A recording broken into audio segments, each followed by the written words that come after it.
A very good morning to all my dear children. Children, today I'll be doing poem Granny's Tree Climbing by Ruskin. Children, this poem is the first poem in 8th standard English book of DAV board. So let's start with the poem Granny's Tree Climbing. Before we start the poem, let's know about the poet Ruskin Bond. Ruskin Bond was born on 19th May 1934. He is an Indian author of British descent. British descent means his background was of British family. He lives with his adopted family in Landor in Missouri. The Indian Council for Child Education has recognized his role in the growth of children's literature in India. He got the Sahitya Academy Award in 1992 for Our Trees Still Grow in Dehra for his published work in English. He was awarded with the Padma Shri in 1999 and Padma Bhushan in 2014. His famous novels are The Room on the Roof, The Night Train at Yoli, Time Stops at Shamli, Our Trees Still Grow in Dehra, The Flight of Pigeons, The Blue Umbrella. Children, some of his novels have been converted into movies like The Room on the Roof, The Flight of the Pigeons and The Blue Umbrella. So now let's start with the poem Granny's Tree Climbing. Children, this is a long poem, so I will be giving you explanation side by side reading of the poem we will be doing. About the poem, let's know what is this poem deals with.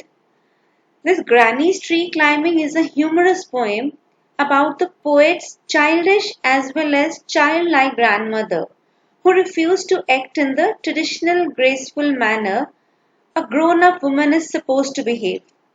Her love for childish antics is a constant cause of worry for the entire family, but a source of great amusement for the readers. You will really enjoy the poem. So, the first stanza goes like this. My grandmother was a genius. You would like to know why? Because she could climb trees. Spreading or high, she would be up their branches in a trice. And mind you, when last she climbed a tree, she was 62. Ever since childhood, she had this gift for being happier in a tree than in a lift. So, the poet's grandmother had an unusual gift of climbing trees. So, the poet calls his grandmother, a genius. Why? As the reason is told, she had an unusual gift of climbing trees. She could climb trees of different shapes and sizes in no time. When he says spreading or high, means trees of different shapes and sizes. And she would be there in the branches in a trice, means in no time, very quickly. And mind you, when last she climbed a tree, she was 62. And this she did even at the age of 62. She climbed trees till age of 62. But when she climbed the tree, ever since childhood, she would have this gift for being happier in a tree than in a lift. Since childhood, she felt more comfortable in a tree than in a lift.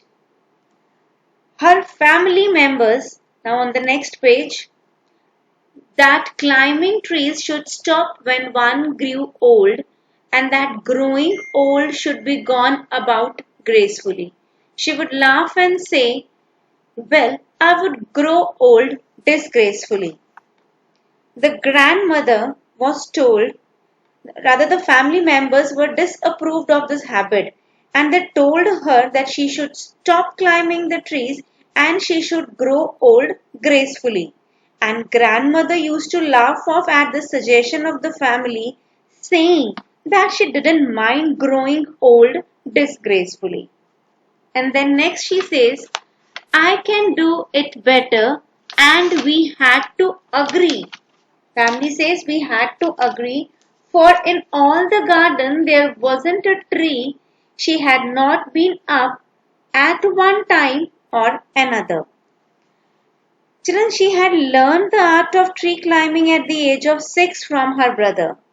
And it is written, having learned to climb from a loving brother when she was 6. So she had learned the art of tree climbing at the age of 6 from her brother, and it was never given up by her. Her loved one feared that someday she would fall off a tree. How we come to know about this? When the family says that it was feared by all that one day she would have a terrible fall. The outcome was different. While we were in the town, she climbed a tree and couldn't come down. And the loved one, the family members were fearing that someday the grandmother will be involved in a big problem. So her loved one feared that someday she would fall off a tree or hurt herself. However, their fear was proved wrong. Rather than falling, she was trapped in a tree and was unable to get down. She climbed a tree and could not come down.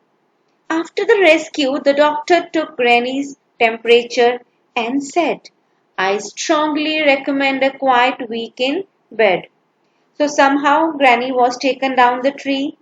The strain made her feel unwell and she became ill. And the doctor prescribed 1 week's peaceful bed rest. Now the family sighed with relief and tucked her up well. Poor Granny, for her it was like a brief season in hell. Now the family was relieved, but the Granny spent this 1 week in great restlessness. Family was happy that now Granny will not climb trees anymore. But poor Granny, that was her favorite hobby, climbing trees. So how can she stay indoors? So the Granny spent this 1 week in great restlessness. And when we read confined to her bedroom, while every breeze whispered of summer and dancing leaves. But she held her peace till she felt stronger. The pleasant weather outside attracted Granny always. She was tempted to go outside when she was confined to her bedroom. And but she held her peace till she felt stronger, then sat up and said, I will lie here no longer. And the moment she was a bit better, she declared that she would not stay in the bed and asked her son for a tree-top house. She sat up and said, I will lie here no longer, and she called for my father. For my father means poet's father, Ruskin Bond's father and Granny's son, and told him undaunted, means she told him very firmly that a house in a tree top was that now she wanted. My dad knew his duties. He said, that's all right. You'll have what you want, dear. I'll start to work tonight. And the obedient son promised to build it for her. He soon completed the house with the poet's assistance. It's written in the book, with my expert assistance, with the help of Ruskin Bond, the father completed the chore. He finished the chore of the tree house. Made her a tree house with windows and a door. So Granny moved up, and now every day I climb to her room with glasses and a tray. She sits there in the state and drinks sherry with me, upholding her right to reside in a tree. So the obedient son made house for Granny. He soon completed the house with the poet's assistance. Thereafter, Granny shifted to this house. She started living there very happily and was served sherry. Sherry is a kind of a wine by the grandchild in that house, in that new house. She shared it with him and drank it with a great style and protected her right to live in a tree. I hope you have enjoyed the poem, you have understood the poem. The theme of the poem shows about Granny's enthusiasm for climbing the tree. but that is disapproved and discouraged by everyone because the old lady was supposed, it was told that she should grow old gracefully. The family fears about her fall proves to be baseless. She unexpectedly gets trapped in a tree and she is able to come down only with the assistance of others. So this is the theme of the poem. Bored and irritated by the confinement, she demands a tree house. She enjoys her stay in a tree as her ardent desire to be among the branches is fulfilled. So this was a summary. I'm going to tell you this poem is a quick summary, recap of the poem. This poem is a humorous poem about poet's granny. The poem is by Ruskin Bonds poetically describes his granny's love for trees. The poet begins the poem by calling her genius as she could climb any type of tree easily. She had learnt it from her brother and when she was 6 and she had been climbing trees ever since then. As she grew old, she was advised not to climb trees as it looked disgraceful. However, she did not pay any heed to this advice. It was feared that one day she would fall, but she never fell. However, one day when she was alone at home, she climbed a tree but could not come down. She was rescued from the tree top. After that, she fell ill. The doctor was called. He took her temperature and advised her bed rest for a week.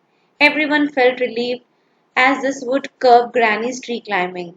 Quite contrary to everyone's expectations, the granny grew miserable lying in the bed. Obviously, she was missing the tree climbing. She sat up on her bed and declared she would not be confined to bed any longer.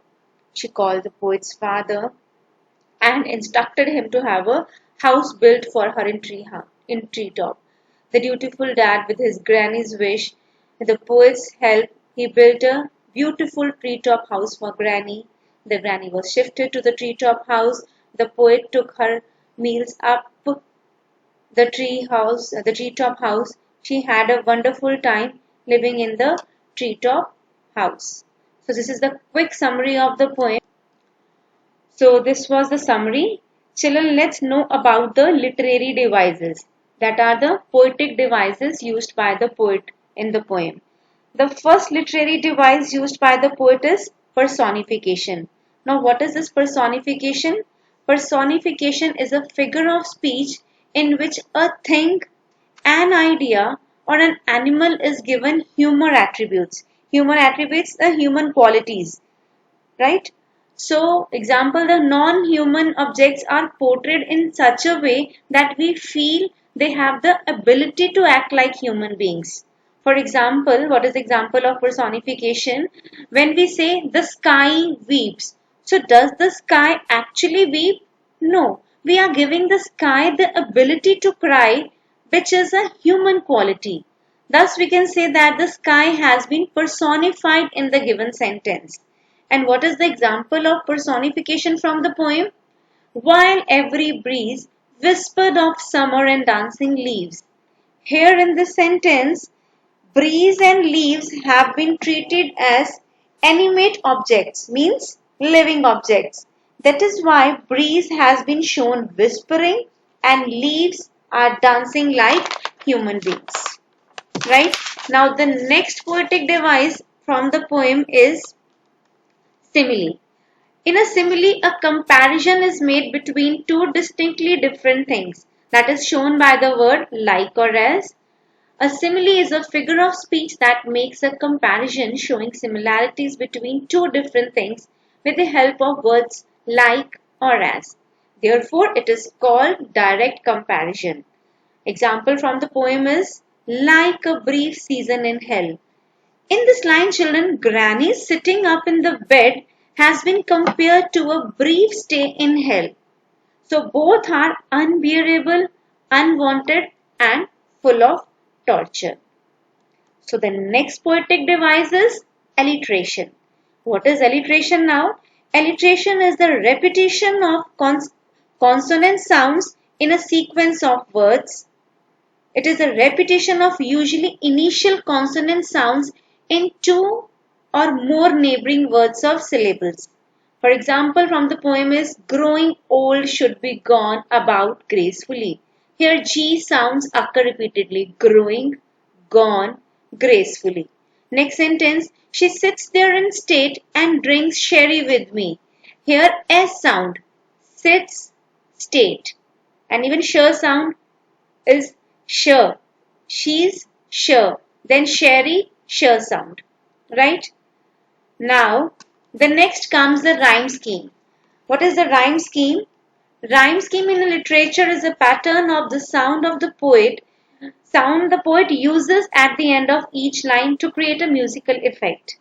The poet here they use various types of rhyme schemes such as A B A B, A B A B B C B C, or A B B C C, etc. So the rhyme scheme used in the poem Granny's Tree Climbing by Ruskin Bond is A B B C C D D. How it is that if you look in the first stanza, children, it is Y or high, U and two, gift and lift, right? So the last words of the lines are rhyming. Y, high, U, two, gift, lift. So the pattern which will be followed will be A, B, B, C, C and D, D. So I hope you have understood the poem as well as the rhyming scheme. This is the beautiful, humorous